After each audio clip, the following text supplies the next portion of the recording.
सबसे fast update के लिए सब्सक्राइब करें फर्स्ट इंडिया यूट्यूब और हाँ, बेल आइकन दबाना ना भूलें। जेडीए इन दिनों सिस्टम यानी सरकार और शासन दोनों से बड़ा हो गया है। शायद यही वजह है कि सरकार के सशक्त मंत्री शांति धारीवाल के दौरे के 5 महीने के बाद भी रिंग रोड को लेकर जेडीए लापरवाह बना हुआ है। सीएस डीबी गुप्ता के आदेश के पहले ही जेडीए नकार चुका है। ये रिपोर्ट आप देखिए। जयपुर के रिंग रोड का काम तो मानो ठंडे बस्ते में चला गया है। दरअसल क्लोवर लीफ के लिए जेडीए आगरा रोड पर जमीन नहीं दे पा रहा है। ऐसे में खुद जेडीए रिंग रोड बनने से जमीनों से मिलने वाली संभावित करीब 2.5 से 3 हजार करोड़ रुपए की आय से महरूम रह गया है और जिसके चलते जयपुर राइट्स को भी स्मार्ट ट्रैफिकिंग का लाभ नहीं मिला है। यूं तो आगरा रोड पर 3200 वर्ग मीटर पर चल रहे पेट्रोल पंप की भूमि जेडीए अब तक नहीं ले पाया है। ये भूमि क्लोवर लीफ की डिजाइन में बिल्कुल बीच में आ रही है।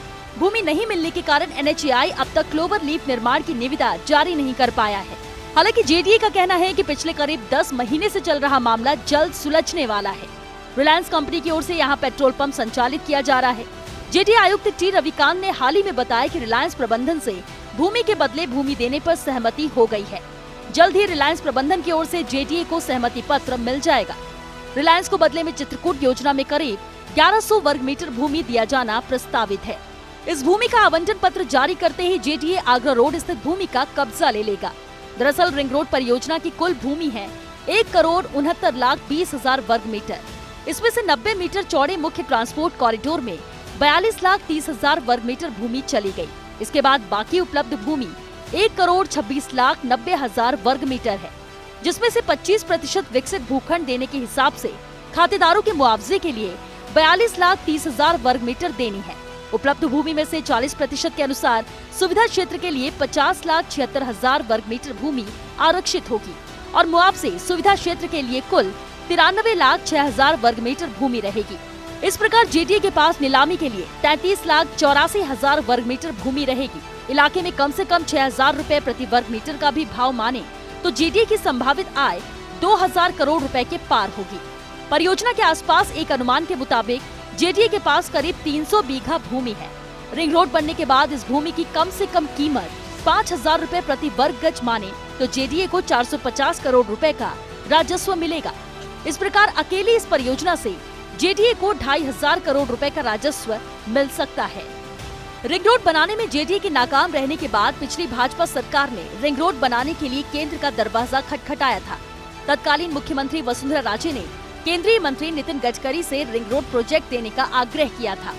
इसके बाद गडकरी ने प्रोजेक्ट एनएचएआई को दिया और राजधानी जयपुर में स्मार्ट ट्रैफिकिंग शुरू करने और ट्रैफिक को कम करने के लिए रिंग रोड को अहम प्रोजेक्ट माना जा रहा था। एनएचएआई ने तय समय में रिंग रोड प्रोजेक्ट की 47 किलोमीटर लंबे स्ट्रेच को पूरा भी कर लिया, लेकिन 1.5 साल से 810 करोड़ का रिंग रोड खेल के मैदान से ज्यादा कुछ नहीं बन पाया।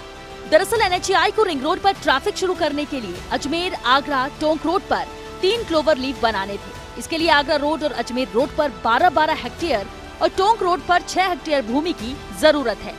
जेडीए ने टोंक और अजमेर रोड पर तो भूमि उपलब्ध करा दी, लेकिन आगरा रोड पर रिलायंस का पेट्रोल पंप आड़े आ गया और जेडीए अभी तक एनएचएआई को आगरा रोड पर क्लोवर लीफ के लिए भूमि नहीं दे पाया।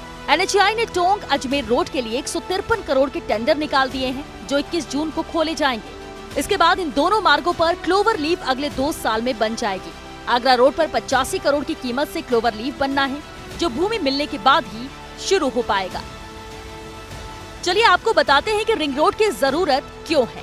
दरअसल राजधानी के लिए सबसे बड़ी रिंग रोड बनाने की कवायद पिछले करीब 20 साल से चल रही है। अजमेर रोड से टोंक रोड और टोंक रोड से आगरा रोड के बीच रोजाना हजारों भारी वाहनों का आवागमन रहता है। रिंग रोड नहीं बनने से ये भारी वाहन शहरों में घनी आबादी के इलाकों से गुजरते हैं। भारी वाहनों के शहर की सड़कों पर आने के कारण आए दिन दुर्घटनाएं हो रही हैं। रिंग रोड बनने में लेट लतीफी की कीमत शहर के लोग अपनी जान देकर चुका रहे हैं। गौरतलब है कि जेडीए की लेट लतीफी से रिंग रोड के स्ट्रेच का काम पूरा होने के बावजूद जेडीए को जो 2.5 से 3 हजार करोड़ रुपए की संभावित आय होनी थी, वो नहीं हो पाई। यही नहीं, प्रोजेक्ट का औचित्य भी सवालों के घेरे में आ गया है। अब एनएचएआई ने भी जेडीए की लापरवाही सामने आने के बाद टोंक और अजमेर रोड पर ही क्लोवर लीफ बनाने का निर्णय किया है। दोनों का डिजाइन फाइनल कर दिया है और करीब 153 करोड़ रुपए के टेंडर भी कर दिए हैं। NHAI के CJM M.K. जैन ने बताया कि JDA का रुख स्पष्ट नहीं है। JDA ने बेवजह प्रोजेक्ट को लटकाने की मंशा बना रखी है। उधर सूत्रों का कहना है कि क्लोवर लीफ न होने से दुर्घटना का खतरा बढ़ जाएगा। इसके लिए JDA को जिम्मेदारी लेनी होगी। बहरहाल रिंग रोड प्रोजेक्ट को लेकर JDA का रवैया शुरू से ढुलमुल रहा है। मंत्री और CS के कहने के बाद भी JDA ने रिंग रोड के क्लोवर लीफ के लिए भूमि न देकर जो दुस्साहस किया है, उससे साफ है कि JDA के कुछ अफसर भूमि अधिग्रहण में या तो रुचि नहीं दिखा रहे या मिली भगत करके राजधानी के ड्रीम प्रोजेक्ट के औचित्य को समाप्त करना चाहते हैं।